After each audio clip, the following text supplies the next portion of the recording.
Bueno, tengan todos muy buenas tardes. Mi nombre es Diego Reyes.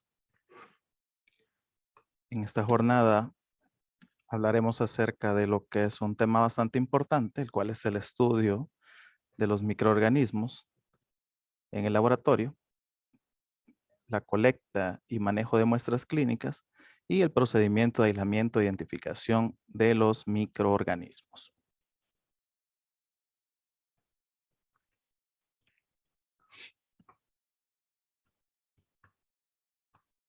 Entre las competencias que vamos a desarrollar en esta jornada es describir las diferentes áreas de la microbiología en el estudio de microorganismos, conocer cómo se estudian los microorganismos en el laboratorio y las técnicas que se utilizan para la recolección y manejo de muestras adecuadas y su posterior procesamiento para el aislamiento e identificación de microorganismos.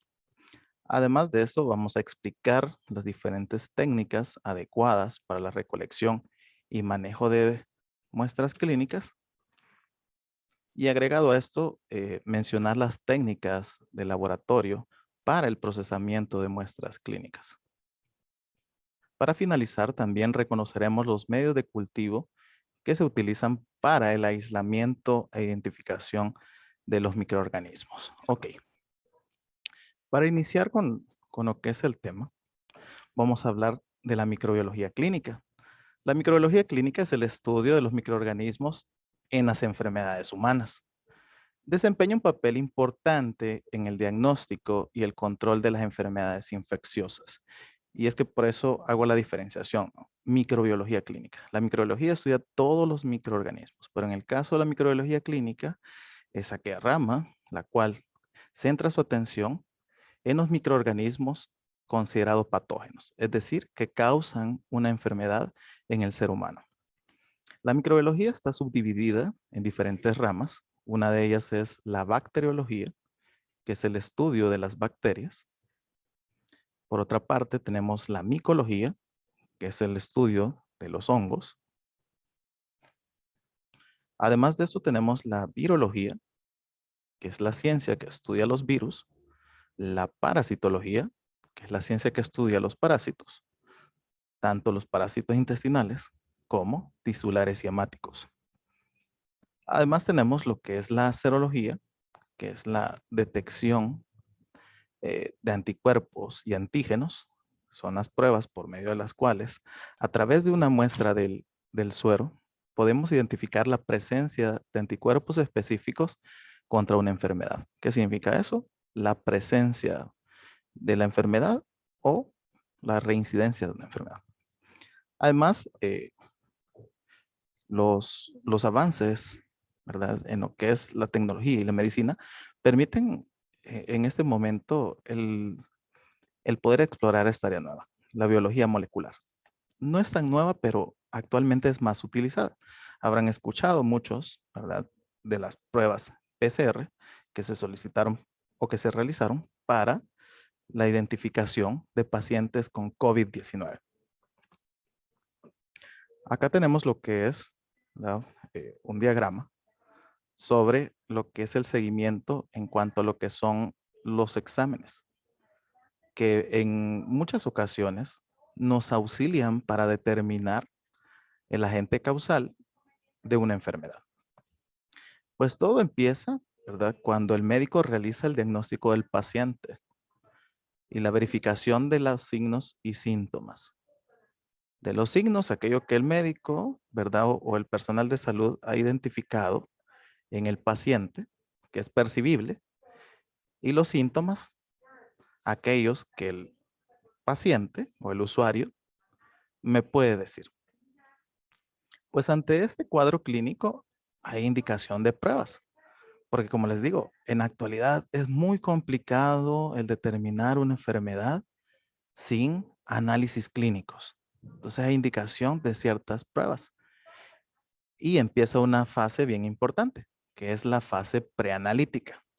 Y que ustedes como futuros licenciados en enfermería tendrán una vinculación bastante importante con esta área, porque no todas las muestras son tomadas en el servicio específico llamado laboratorio clínico. Muchas muestras se toman en los diferentes servicios y es el personal de enfermería quien nos transporta hacia el laboratorio. Por ello es bien importante esta fase porque una buena muestra, y llámese buena muestra, cantidad suficiente, sin contaminación, bien tomada, en los recipientes adecuados, me va a garantizar, ¿verdad?, que en la siguiente fase se pueda hacer un análisis adecuado de esta. Porque cuántas veces hemos escuchado que de repente regresan muestras del laboratorio porque dicen que la cantidad es muy poca o porque está contaminada o porque hay una muestra de sangre hemolizada o una muestra lipémica, etcétera.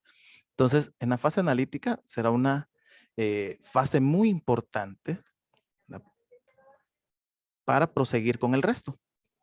Luego, en la fase preanalítica, que como decíamos, hay una recolección y un transporte y recepción de muestras, se pasa a la fase analítica. Pero antes de pasar a la fase analítica, según yo les decía en el intro, ¿verdad?, del tema de ahora, algo muy importante, vital, será la comunicación que tengamos con el usuario, con el paciente, porque hay ciertas muestras que el paciente las tomará en su casa sin la supervisión de un personal de salud, el cual certifique que fue tomada de manera adecuada. Ejemplo, una muestra de orina, cuando se indica que es a medio chorro, hay que ser explícito con esto. Una muestra sanguínea, por ejemplo, un perfil lipídico o una glicemia, hay que ser bien específico con lo que es el ayuno. Porque ahí va la pobre gente a veces que ni siquiera agua ha tomado, ¿verdad? Porque tiene al día siguiente una glicemia. O hay gente que no guarda el respectivo ayuno y por ende los valores salen alterados. O también, por ejemplo, una muestra de esputo, que puede ser para la determinación de muchas enfermedades, pero la primera que se nos vendrá siempre a la mente es tuberculosis. Entonces, hay que ser bien explícito, ¿verdad? Bien explícito cuando se solicita la muestra de esputo. Ok, toda esa comunicación que yo tengo, ¿verdad? La proporción de los recipientes adecuados al usuario, la explicación de cómo será tomada y los tiempos adecuados de recepción y traslado, porque eso va a ser bien importante, ¿verdad? El no tener mucho tiempo las muestras en un servicio que podría ser, por ejemplo, consulta externa, sino que transportarlos inmediatamente o en el lapso de tiempo que es adecuado, porque recuerden que hay muestras que después de 2 horas ya hay una proliferación bacteriana que posiblemente me la van a reportar y no es, ¿verdad?, acorde a lo que es la enfermedad. Entonces, posterior a esta fase preanalítica, va la fase analítica, que es donde, eh, compañeros, les voy a pedir que cierren sus micrófonos. Bueno, les decía, en la fase analítica se van a realizar las diferentes técnicas de laboratorio. Ya vamos a explicar un poquito más adelante todas las técnicas que existen según el tipo de patología que se está investigando. La fase analítica depende mucho, como les decía, de la preanalítica, que es la buena recolección de muestras. Como decía, cantidad, calidad, tiempo de toma, toma adecuada, la comunicación que tenga con el paciente, etcétera. Entonces, dentro del laboratorio hay una serie de procesos que se realizan, diferentes técnicas, ¿verdad?, para el análisis clínico de diferentes tipos de muestra, que vamos a explicar cuáles son, y que a su vez nos ayudarán a determinar el agente causal de una enfermedad.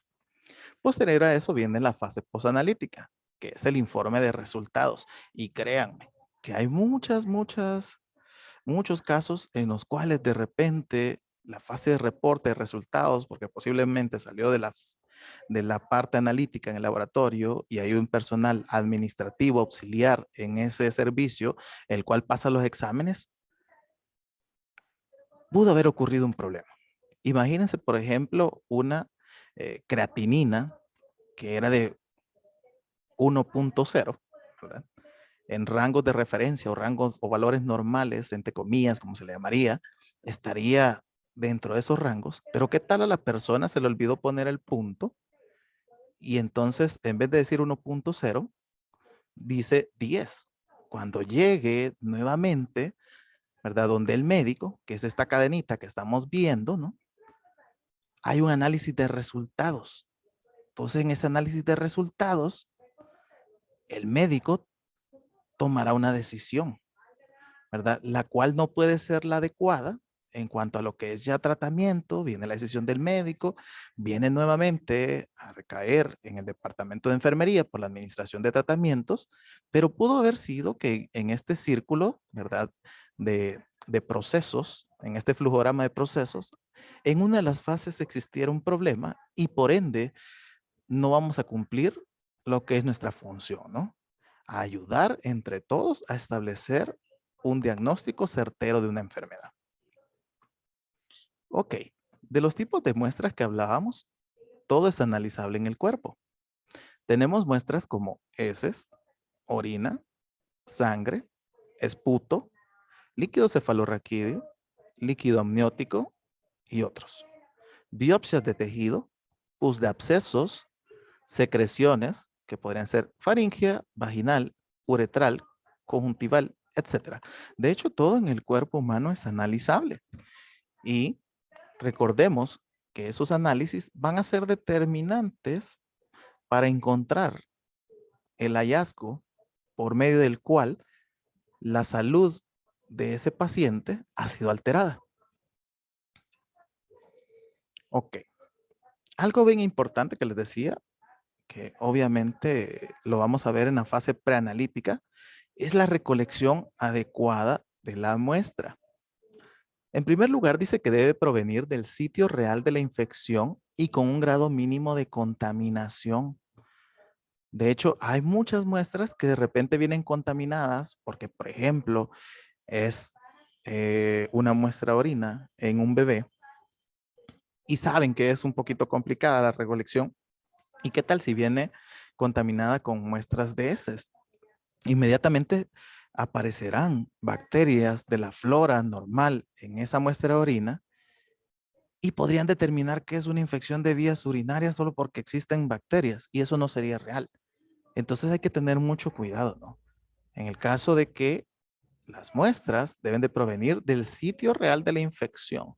Recordemos los postulados de Robert Koch y de Pasteur, en los cuales mencionaba que hay una mayor probabilidad de encontrar el agente infeccioso en las secreciones emanadas por una infección.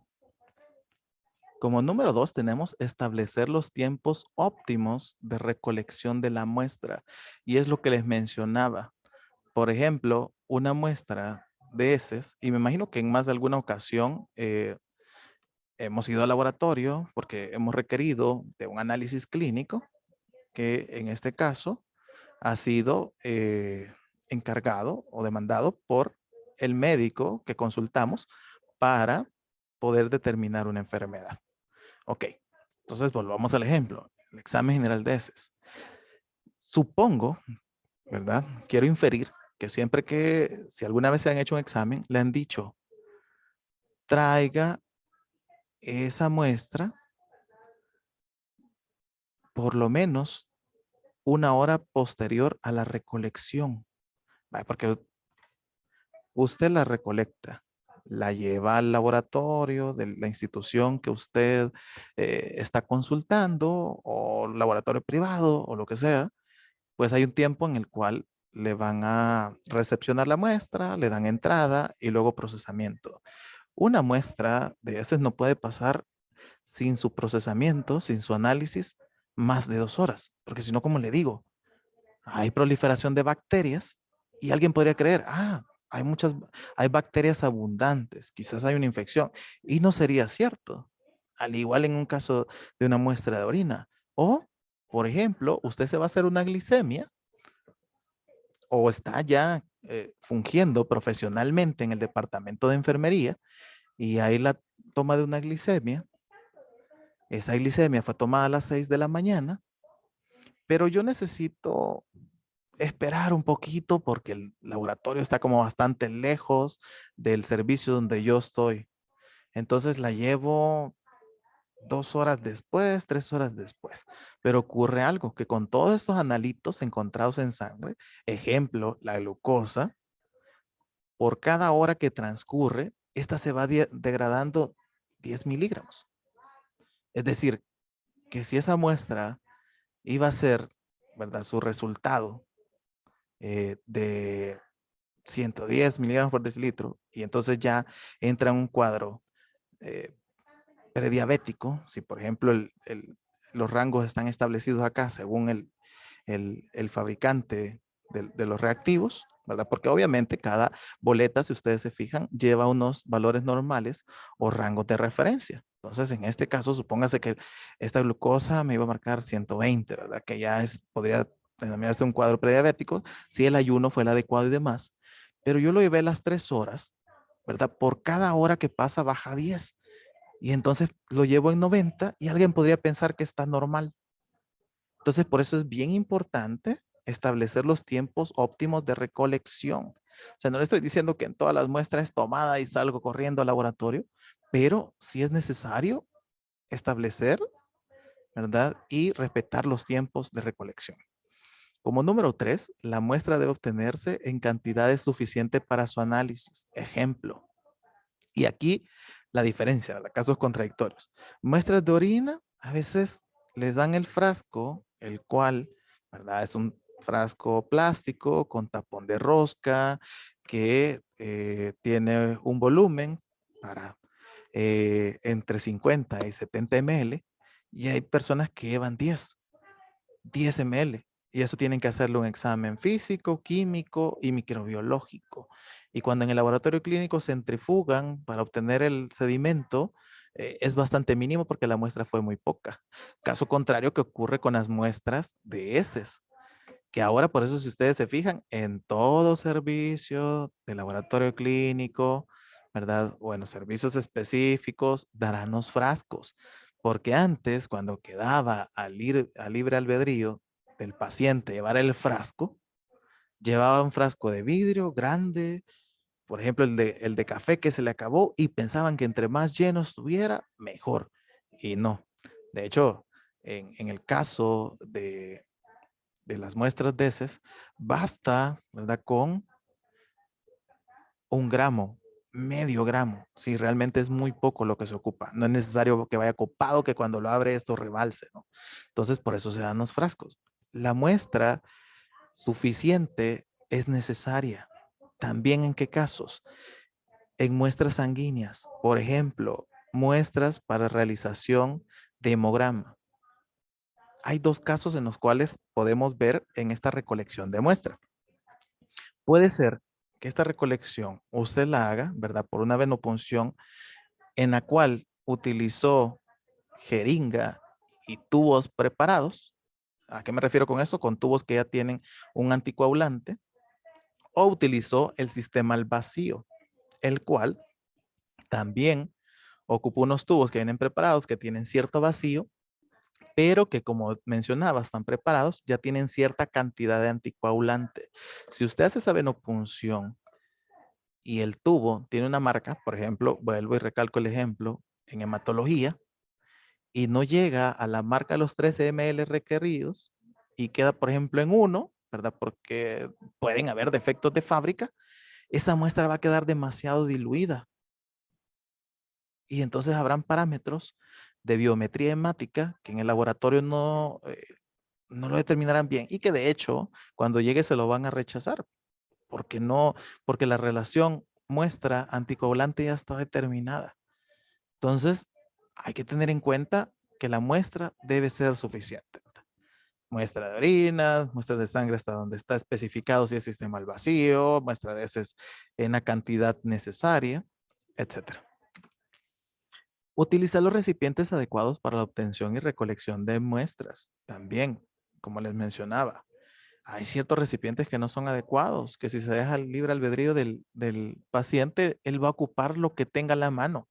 Si es el bote de mayonesa, si es el frasco de café que se le terminó, si es una botella de Fruxy, o sea, lo que él ocupe. Entonces, hay que dar los frascos adecuados para la obtención y recolección de la muestra. Además, Otra vez vuelvo al ejemplo del caso de muestras sanguíneas. Ustedes cuando ya estén en su servicio, ¿verdad? De enfermería, van a notar que los tubos de los cuales les hablaba, que tienen algunos anticoagulantes y otros no, tienen taponcito de diferente color. Y eso tiene un propósito, porque hay unos que tienen un tipo de anticoagulante, otros que tienen otro tipo y otros que no tienen. Es no posible obtener muestras para el cultivo antes de la administración de antibióticos. También un error que suele ocurrir, que de repente una persona en los análisis previos se determinó que necesita un cultivo, pero como en El Salvador tenemos la costumbre de automedicarnos, posiblemente esa persona empezó a tomar antibióticos y cuando le hagan el cultivo, esa persona ya no le van a aparecer. El recipiente de la muestra debe ser rotulado adecuadamente. Otra cuestión que es bien importante, porque ocurre que en entrega, ¿no? De un servicio a otro, por ejemplo, estaba en emergencias, lo llevo al laboratorio, es deber de la persona del laboratorio verificar, ¿verdad? Que cada muestra venga rotulada adecuadamente. Porque recuerden que en base a eso se van a emitir resultados y esa persona va a sellar. Pero obviamente, ¿verdad? La rotulación es adecuada, porque si no, al final me quedan dos tubos y este de quién será, ¿verdad? Lo hago al azar. Llamo a todos los pacientes para ver si me recuerdo de quién era, si todos los tubos son iguales. Está complicado, ¿no? Hay muchos lugares, por ejemplo, en el Seguro Social, que ocupan el sistema de viñetado y escáner, ¿verdad? Se emiten los escáner, ya solo se pega, ¿verdad? El sticker al frasco de la muestra, al tubo, y entonces ya solo lo escaneo en cada parte para seguirlo archivando. Pero en muchos servicios, especialmente de salud pública, a la fecha todavía hay que viñetar, hay que colocarle en su viñetita, colocar el nombre, el código, el folio del paciente para que estos no se confundan.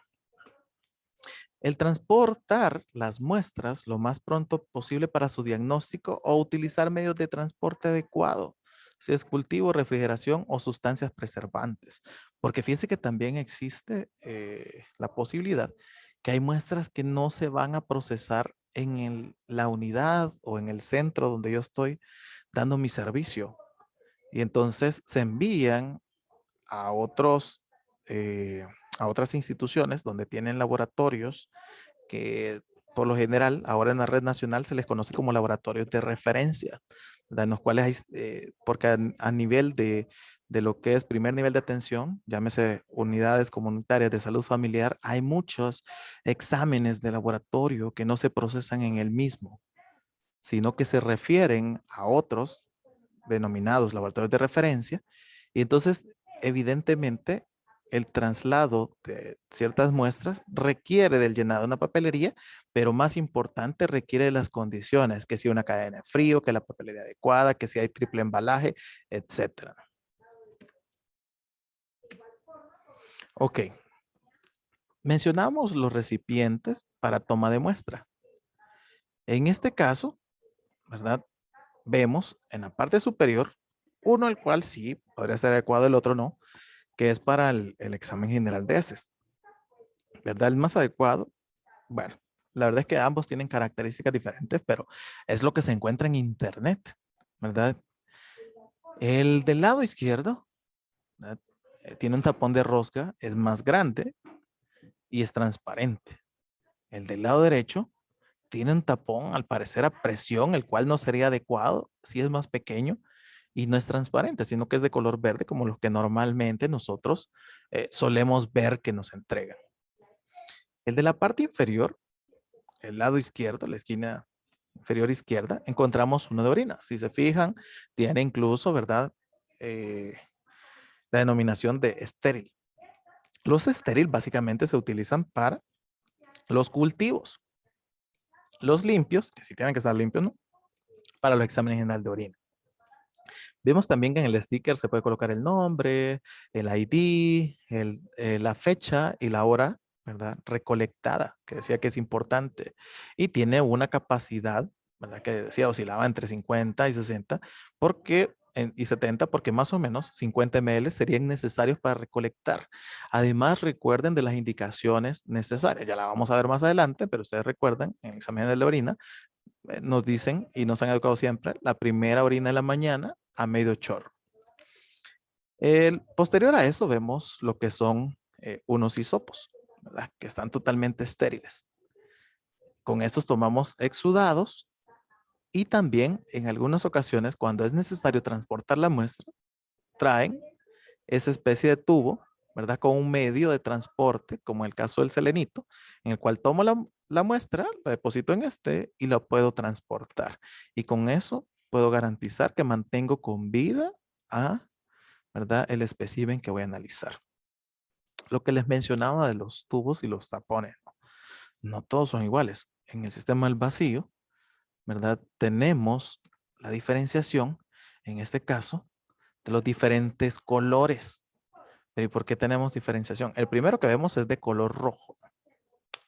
Es un tubo estéril, sin anticoagulante, sin aditivo, siliconado, y permite la coagulación de la muestra separando el suero del paquete eritrocitario.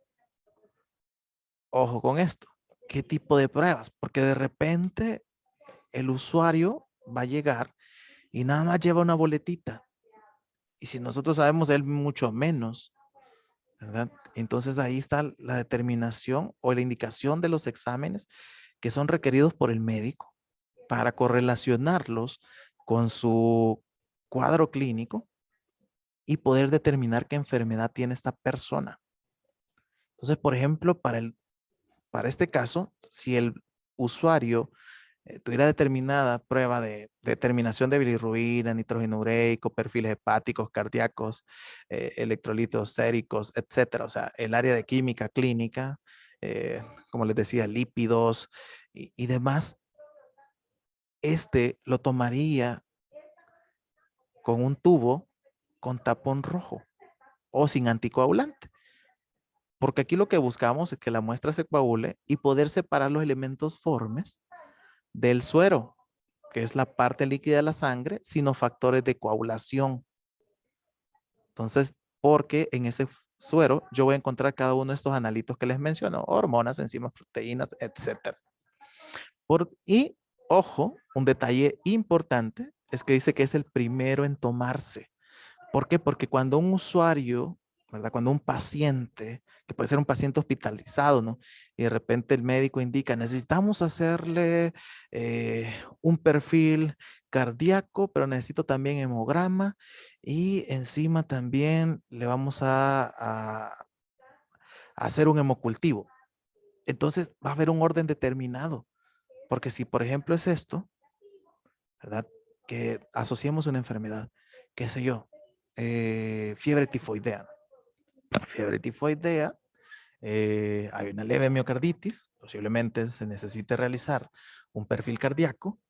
Necesito verificar la biometría hemática, la cual no suele cambiar mucho, pero sí ese no cambio, ¿verdad? Esa normalidad aparente puede ser indicativo también de la asociación a esta enfermedad, pero también se necesita un hemocultivo porque la característica en fiebre tifoidea es que hay una bacteremia o una sepsis bacteriana en el torrente sanguíneo. Entonces, ¿qué voy a hacer primero? Obviamente, si me dice que el color rojo es primero para el perfil cardíaco, ok, si yo estoy usando un sistema al vacío, que en este caso es favorable porque con un solo pinchón yo puedo obtener los 3 tubos, porque lo contrario tendría que tomar, por ejemplo, con una jeringa de 10 ml para el tubo rojo y el morado, pero tendría que tomar otro para el hemocultivo, porque requiere una cantidad determinada. Entonces, si yo ocupo este sistema al vacío, ¿verdad? Con agujas descartables, con el holder, ok, inserto primero el tubo rojo, tomo la muestra. Recuerdo que ahí va también hemograma. Entonces, ¿cuál sería el siguiente? El siguiente sería el tercero que les aparece ahí, ¿no? Que es para biometría hemática o para hematología. Y por último, tomaría el democultivo, ¿verdad? Ese sería el orden que tomaría. Pero bueno, Sigamos con ese segundo que no lo analizamos. De hecho, en la fotografía se ve un poquito diferente el color, digámoslo así, ¿verdad? Porque más que ese color como lila, que por lo menos yo determino, si es que no me echo daltónico a la fecha, tendría que ser celeste. El tubo con tapón celeste contiene un anticoagulante que se llama citrato de sodio. Y ese tubo, ¿verdad? Con ese anticoagulante específico, se utilizará en aquellos casos en los cuales el médico ha solicitado tiempos de coagulación, tiempo de protombina, tiempo parcial de tromboplastina, y debe ser el segundo en tomarse, ¿verdad?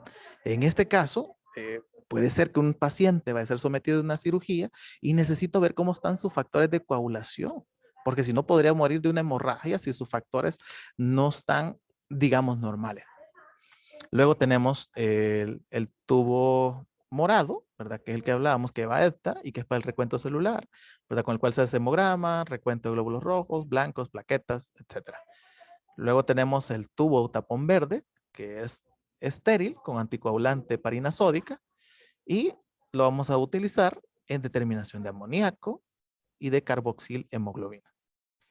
Luego tenemos un tubo con tapón amarillo, el cual es estéril y tiene ácido cítrico dextrosa, ayuda a conservar más tiempo los glóbulos rojos y me sirve para hemocultivos o cultivos de sangre, para la determinación si hay una bacteremia o presencia de microorganismos en sangre.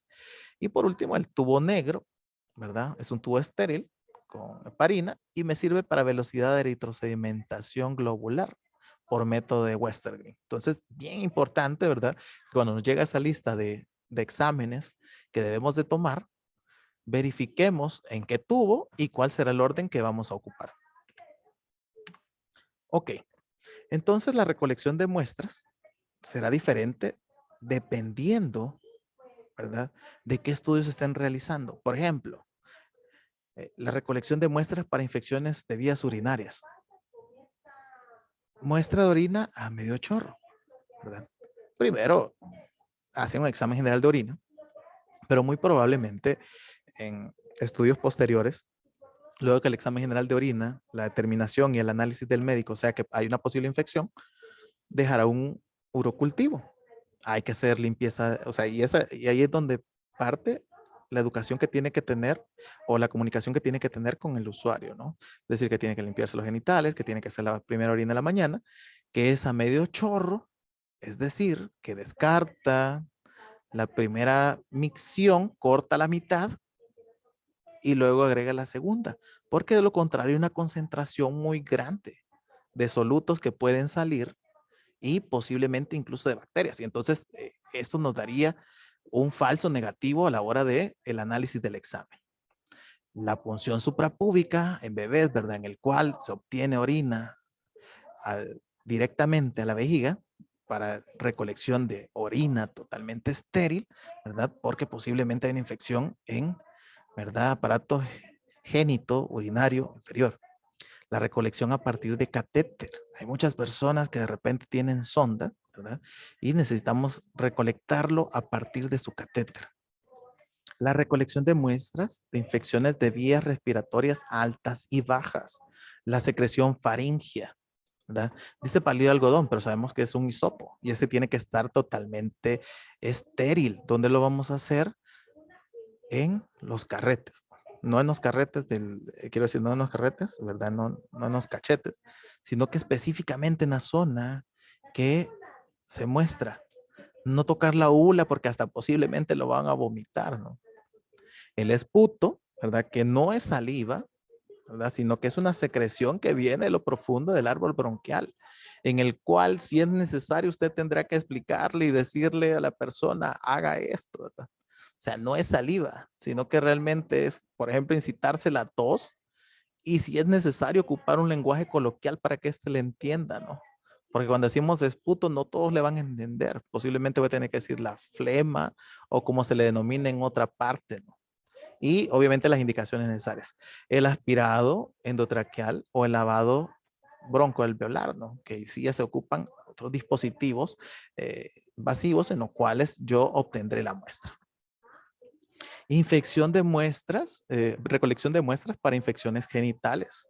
exudado vaginal o secreción uretral, que de la misma forma, como vemos en la imagen inferior, ¿verdad? Con la utilización de un espéculo, de una espátula de aire, se tomará, ¿verdad? Esa muestra que en este caso es bastante evidente, ¿verdad? Porque ese flujo no es normal, ¿verdad? Especialmente cuando tiene algún tipo de olor fétido, ¿no? Dependiendo del tipo de infección. Entonces, ojo, ¿verdad? En el caso de exudados vaginales, como les digo, en muchas ocasiones ocuparemos la espátula y el espéculo, ¿verdad? Para hacer una apertura y poder tomarlo, ¿verdad? Con un hisopo. Y en la secreción uretral, ¿verdad? Propiamente la uretra, ¿verdad?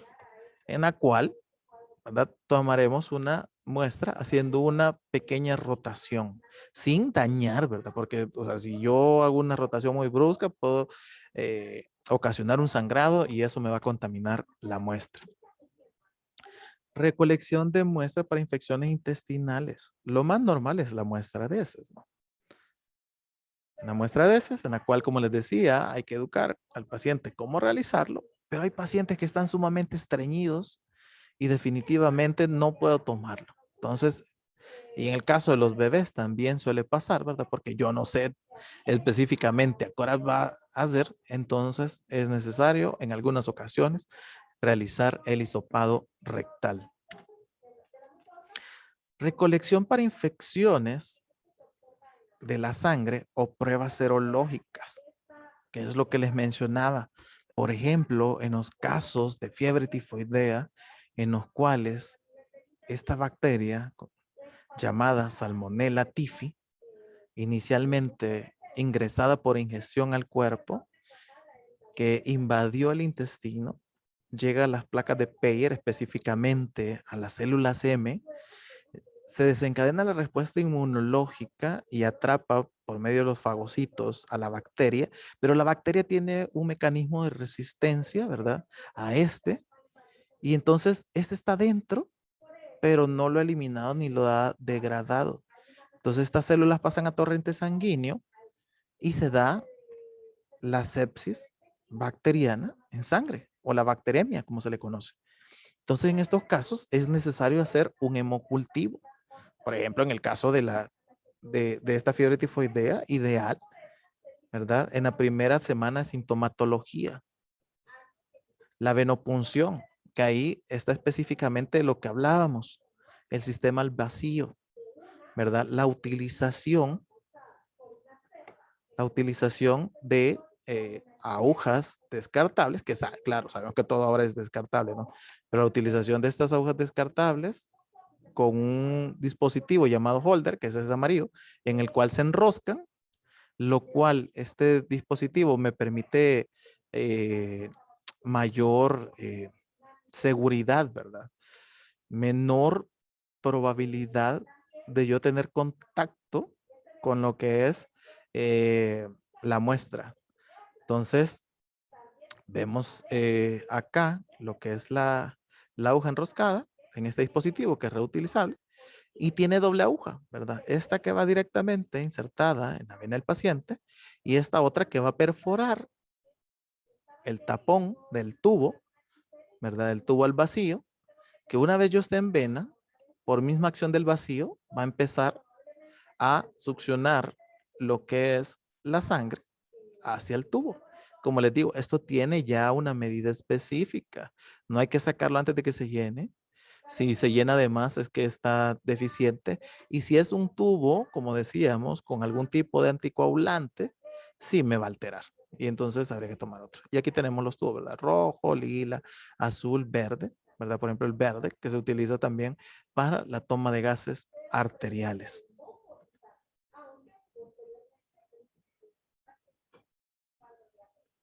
Ok, continuemos.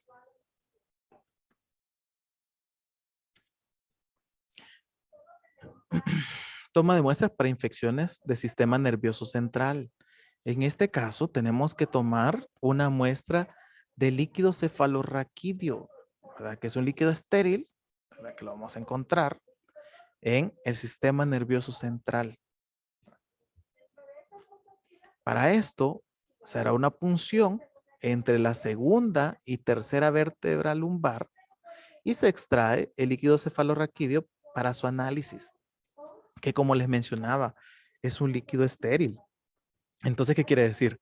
Que la presencia de glóbulos alterados en esto o de bacterias indica que hay una infección a ese nivel. Otros líquidos, punción o aspiración.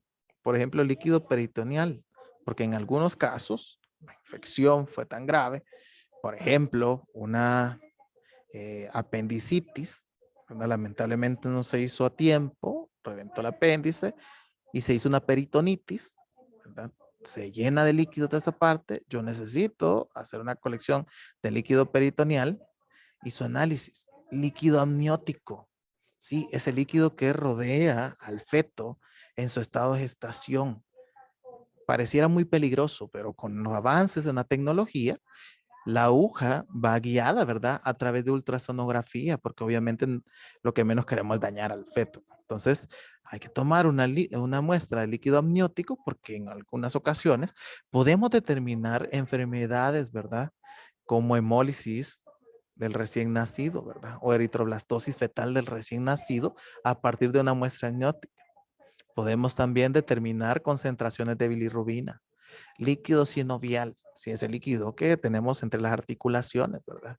Porque de repente ven que hay gente que se le inflaman las rodillas, ¿no? Y obtienen líquido sinovial, ¿verdad? Extraen ese líquido, pero en una primera instancia para análisis, si es que esto es radicado por algún tipo de situación microbiológica.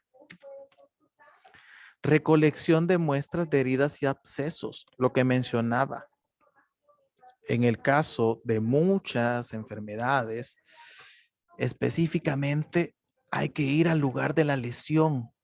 Por ejemplo, en el del lado derecho, un hisopado, ¿verdad? Con un hisopo estéril, donde hay un absceso con secreción purulenta, que es lo que mencionábamos en los apartados anteriores.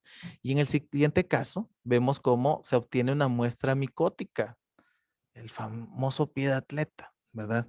El cual produce escamación. Entonces yo necesito esas escamas, que si ustedes se fijan, claro, se ve un poco rústica el instrumento que están utilizando para obtenerla, pero por lo general se hace eh, con un dispositivo, ¿verdad? Parecido a un bisturí, en el cual únicamente retiro las escamas para posteriormente ser analizados en una prueba de análisis micótico. Procedimiento, ¿verdad? De la muestra. Hay técnicas microscópicas en el cual, por ejemplo, tenemos exámenes microscópicos directos o al fresco, es decir, yo tomo una muestra directamente y se observa entre lámina y laminilla con la intención de buscar microorganismos en estado vivo. Por ejemplo, una muestra de esas, ¿verdad? Formas móviles. Se toma una pequeña muestra, ¿verdad? Con solución salina, para poder observarlos, porque si ya le agregan el otro reactivo, que es el Ugol, ¿verdad? Las fórmulas móviles no las voy a encontrar, se encapsulan y solo voy a encontrar quistes. Las técnicas de tinción adecuadas. O sea, hay una técnica, ¿verdad? Dentro del laboratorio que se conocen como coloraciones que nos ayuda a diferenciar estructuras, ¿verdad? Y morfologías internas dentro de un microorganismo para poder diferenciarlas. Por ejemplo, la tinción de Gram, en la cual diferenciamos microorganismos gram positivos de microorganismos gram negativos. ¿Y eso para qué sirve? Dirá alguien. Sirve porque hay antibióticos específicos para bacterias gram positivas y otros para bacterias gram negativas. Y si yo no identifico eso antes, voy a estar jugando a dar un tratamiento específico. Medios de cultivo para el aislamiento de microorganismos, también importante porque por medio de esto los mantendré con vida para poder seguirlos estudiando. Técnicas microscópicas, lo que les mencionaba. Hay diferentes soluciones. La salina y el Ugol para un examen coprológico para la identificación de parásitos intestinales. El KOH, el lactofenol, azul algodón, soluciones a través de las cuales se le coloca la muestra para estudios micológicos, o sea, de hongos. Montajes secos o frotis, técnicas de tinción adecuada, tinción de Gram, que es la que mencionábamos, tinción de azul de metileno, en el cual únicamente identifico microorganismos con su morfología, y tinción de Sil-Nielsen, que específicamente es una tinción especializada para la determinación del Mycobacterium tuberculosis, para determinar a través del esputo de una persona si esa persona tiene este microorganismo que causa la enfermedad denominada tuberculosis. Tinción de Wright, ¿verdad? Para sangre, para poder observar las 3 líneas de la sangre, si una persona tiene anemia, si tiene leucemia, si tiene pancitopenia, etc. Hematoxilina y eosina. Por ejemplo, en el caso del procesamiento de muestras citológicas, se utilizan estos reactivos. Medios de cultivo. Decía, es una solución o un substrato utilizado para cultivar microorganismos. Por su consistencia, estos se dividen en sólidos, que son agares como una especie de gelatina, semisólidos y líquidos. Y por su composición, hay medios de cultivo que son nutritivos, que son específicamente para que crezcan todo tipo de microorganismos, pero habrán otros que son selectivos, que únicamente crecerán un tipo, por ejemplo, bacilos. Y otros diferenciales, conocidos como pruebas bioquímicas, que ayudan a determinar específicamente características bioquímicas de un microorganismo y poder encontrarlo. Y es lo que dice después, pruebas bioquímicas para la identificación. TSI, urea, citrato, indol, rojo de metilo, Boges-Boscauer. ¿Por qué? Porque a través ¿verdad? de la identificación de diferentes parámetros, llegaremos a concluir quién es el agente causal de una enfermedad. Otras pruebas, ¿verdad? Como siempre dentro de la mancha bacteriológica, la prueba de catalasa, la prueba de oxidasa, serán complementarias para la identificación certera del microorganismo. El aislamiento e identificación de microorganismos, medios nutritivos, decíamos, se llaman así porque llevan nutrientes esenciales para bacterias no muy exigentes. Ejemplo, el TSA, enriquecidos, son los que además de tener nutrientes, llevan otros nutrientes especiales para bacterias más exigentes. Por ejemplo, el agar sangre, que tal cual lleva sangre porque son hematófagos. Selectivos, contienen sustancias que inhiben algunos géneros de bacterias que llevan ciertos inhibidores para que no crezcan. Ejemplo, McConkey, en el cual, por ejemplo, yo no necesito ver flora bacteriana normal del cuerpo, sino que agentes patógenos. Entonces lo que va a hacer es inhibir el crecimiento de flora bacteriana normal para tener especificidad y aislamiento puro de bacterias. Diferenciales son los que contienen sustancias que seleccionan un género de bacterias que evidencian algunas características de ellas. Por ejemplo, McConkey o MB, en el cual cuando crece un tipo específico de bacterias, determina una coloración específica. Y el antibiograma o método de Kirby-Bauer que mencionábamos, de suma importancia para la determinación de la sensibilidad de un microorganismo patógeno a un antibiótico determinado. Ok, ya sabemos quién es el agente causal de esta enfermedad. En este caso fue una pseudomonas, por ejemplo, una pseudomonas aeruginosa. Ok, pero ¿de qué me sirve solo saber? Necesito saber cómo tratarla. Entonces, por eso se hace esta prueba determinada, ¿verdad? Como antibiograma o prueba de sensibilidad, en el cual yo someto, como ustedes pueden evidenciar, someto lo que es la bacteria a diferentes discos con antibióticos y ustedes podrán notar que alrededor de algunos existe un halo. ¿Por qué? Porque este disco, al ser colocado, al ser incubada esta muestra de 18 a 24 horas, podemos denotar que alrededor del disco no hay crecimiento de bacterias. ¿Qué significa? Que hay sensibilidad a ese antibiótico. Si incluso las bacterias crecen encima de ese disco, quiere decir que no hay sensibilidad, hay resistencia. Por lo tanto, no sería un tratamiento de elección. ¿Cuál sería un tratamiento de elección? Aquellos que presenten mayor sensibilidad, aquellos que estos antibióticos sí les causan daño.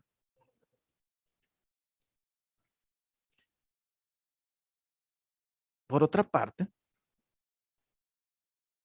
tenemos pruebas para la identificación de antígenos o anticuerpos, denominadas las pruebas serológicas, que mencionamos que sus principios son aglutinación, la detección de anticuerpos, por ejemplo, las pruebas de ELISA o pruebas ligadas a enzimas, el BDRL para sífilis, ¿verdad? Y por ejemplo, ahí vemos algunas pruebas que nos pueden ser más familiares, que tienen el mismo principio, como por ejemplo una prueba en brazo que ustedes habrán conocido, ¿verdad? Y es muy de cultura general, que 2 rayitas indica positivo, una negativo. Entonces, muchas pruebas denominadas inmunocromatográficas funcionan de esa forma, ¿verdad? Con una reacción de color. O sea, la primera rayita nada más me indica que el control, o sea, el test funciona, que es la C. Y el T, que es el test, me indica si está positivo o negativo. Por eso es que es una rayita o 2 rayitas. Y por último, les decía, los avances en la tecnología, en la medicina, permiten que al momento contemos con un área bastante específica, que es la biología molecular. En este caso, la PCR o reacción en cadena de la polimerasa. ¿En qué consiste eso?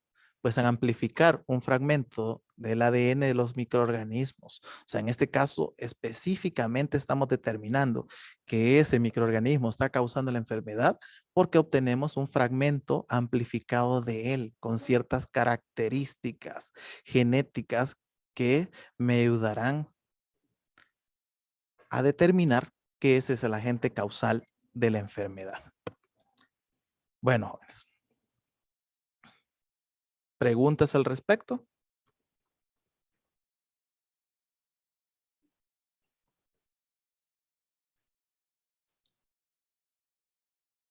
¿Tenemos alguna consulta? Creo que por el momento no. Bueno, perfecto, jóvenes. Entonces, hasta aquí quedamos con lo que es el tema, ¿verdad? Recuerden que este video será subido a lo que es la plataforma, al igual que la presentación que ya se encuentra en ella, para que las personas que en este caso no pudieron estar presentes lo puedan ver posteriormente. Ok, dice Mary Rivas que no hay preguntas, ni Daniela Zelaya. Ok, entonces para mí ha sido un placer y hasta una próxima sesión. Buenas tardes.